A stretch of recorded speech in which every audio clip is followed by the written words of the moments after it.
Hi guys, and welcome to today's another comparison video, which will be based on Logitech keyboards. We're going to start of course with the budget keyboards, the G213, and then we're going to go further with G513. We have G915, which is basically almost the same as G815, but only this is the wireless version. So stay tuned and let's check out all the details about the keyboards, and then we're going to decide which is suitable for each of you.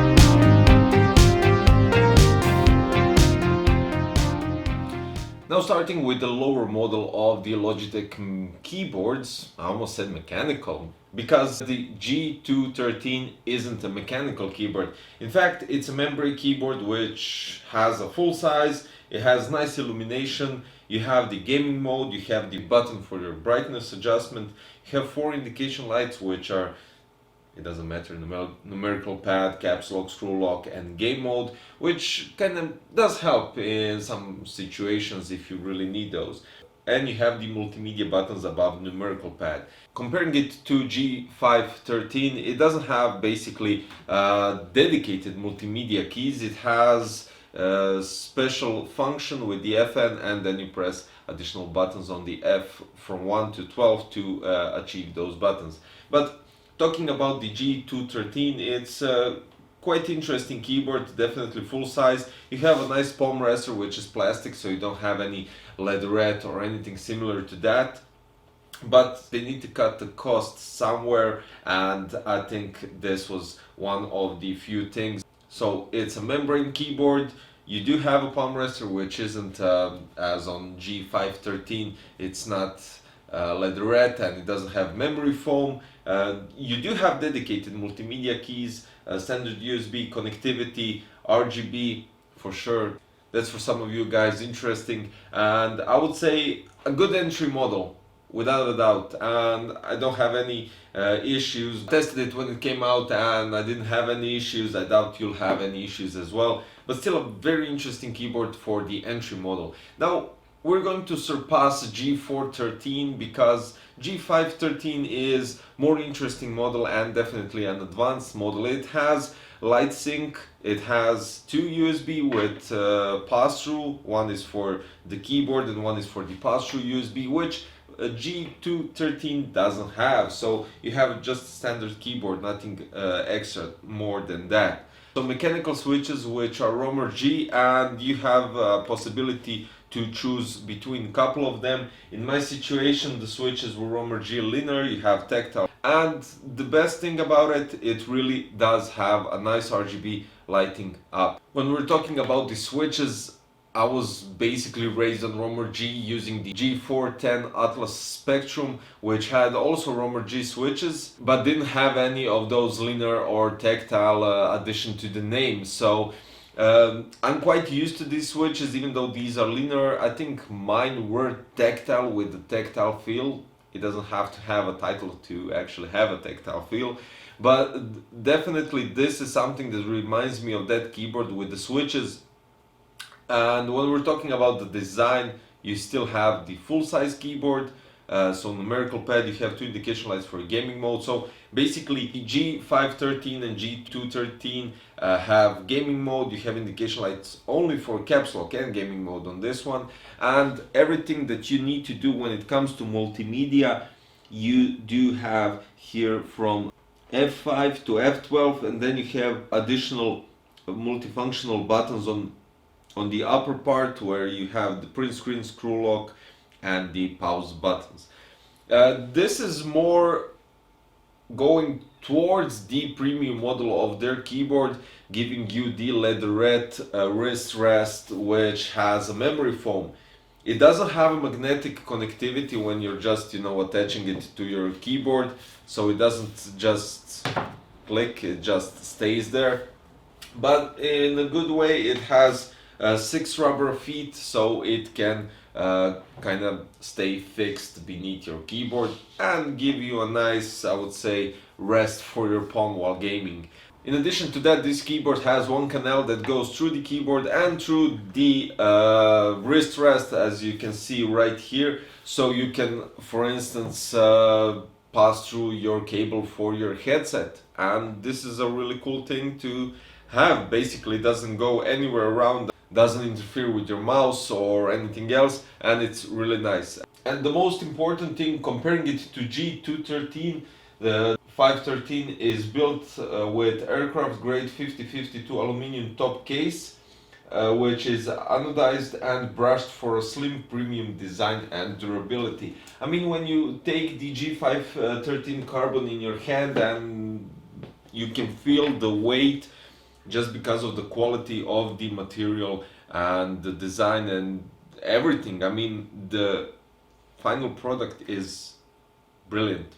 Now this year, or I think it was this year, Logitech announced and released 2 very nice slim keyboards with slim keycaps and slim switches. And right here I have the G915. You also have the G815, which is wired version, so it kind of lowers the cost when it comes to connectivity. The G915 uses LIGHTSPEED. It uses GL tactile switches, which at the back you can see when you remove the keycap, they're Kylie slim switches. And for instance, these ones are brown.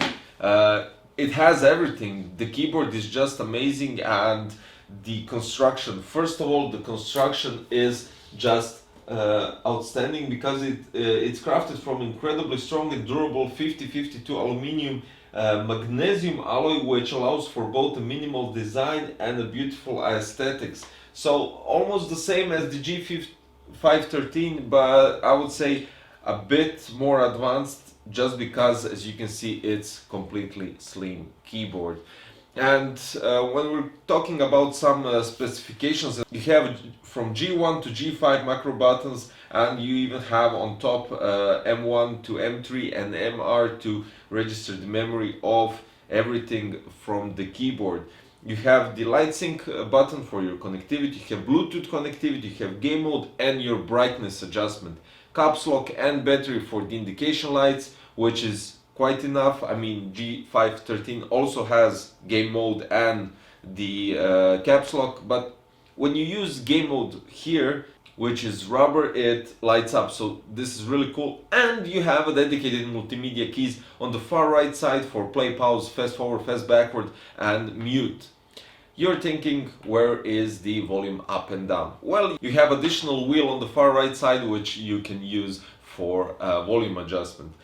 When we're talking about the differentiation in switches on G915 and G815, we have the tactile, linear and clicky. I'm currently using clicky switches on G915 TKL, so I'm quite familiar with those switches in terms of fast response.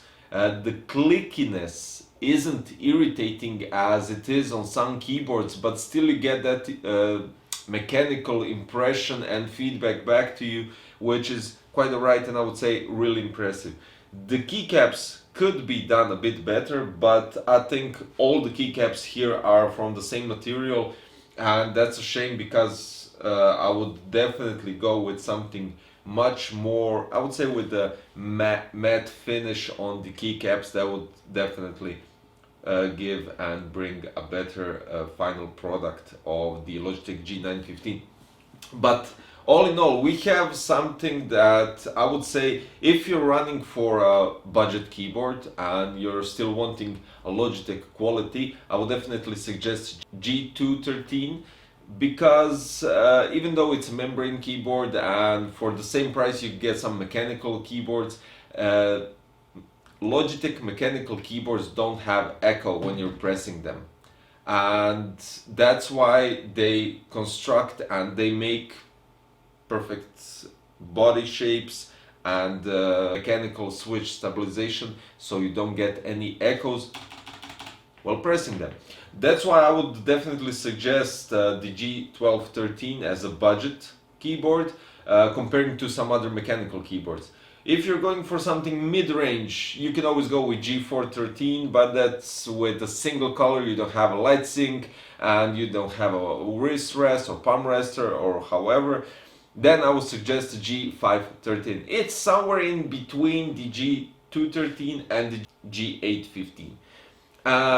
It has the palm rester. It has roamer G switches, which are really fast, and as I said, the only faster thing than this in the standard switches from Logitech, you can go with G815. You have a pass-through USB, which is quite cool and handy, and especially with the canal going through the keyboard, and the wrist rest, which you could connect your, well, just place the cable from your headset if you're not using something wireless. Really nice full-size keyboard, perfect design, sturdy, durable, and definitely thumbs up. I would say this G513 deserves a Best Buy PC Crazy badge just because it's in the middle of everything, and that's why I'm suggesting this. But if you're into something premium, slim, and a really nice design, even more functions than the G513, I mean, if you're not interested into wireless with the keyboards and you're still afraid, even though the LIGHTSPEED is really thought through technology and it really works without a single issue. I mean, I'm playing with G915 TKL until it came out, until it was released, and I didn't have a single connectivity issue with my PC or while gaming or while typing or doing anything at all. So yeah, you don't have to worry about the connectivity, but if you're still afraid of it, you can always go with the G815 wired version, which has exactly the same functions, possibilities as the G915, except for the LIGHTSPEED. And of course, both of them have LIGHTSYNC. So I would say the G815 is somewhere that I would say premium to approved badge. So I'll just give both of them because the G815, it's slim. It has wired connectivity, which for you guys that are still afraid of that kind of connectivity, gives you stability and constant, let's say, connectivity. You don't have to worry about the battery, even though the battery here in G915 is above 30 hours, so I think that's quite alright. So yeah guys, what is there left to say? You have the budget keyboard here, G213, you have the Best Buy G513 with the roamer G switches, and then we go to the G815 or G915, which deserves a premium and a PC Crazy approved badge, just because it really does look incredible and the functions and the slim design is remarkable. So guys, thank you for watching. I'm placing the links for the G213, G513, G815 and G915 LIGHTSPEED in the description below, so you can check out the prices if you're interested in something. And so far that I learned in 15 to 20 years of experience using Logitech, you can't go wrong with them, because I never had any single issue except for a gamepad that was like 15 years old and I really used it a lot. So yeah guys, thank you for watching today's video. Don't forget to leave a like, comment as well what are your thoughts, and if you have any questions regarding their keyboards, I will gladly help you out to choose a perfect one, of course compared to your budget. So you could leave a comment and I'll reply as soon as possible. And don't forget to subscribe for future videos, and I'll see you in another one. Bye!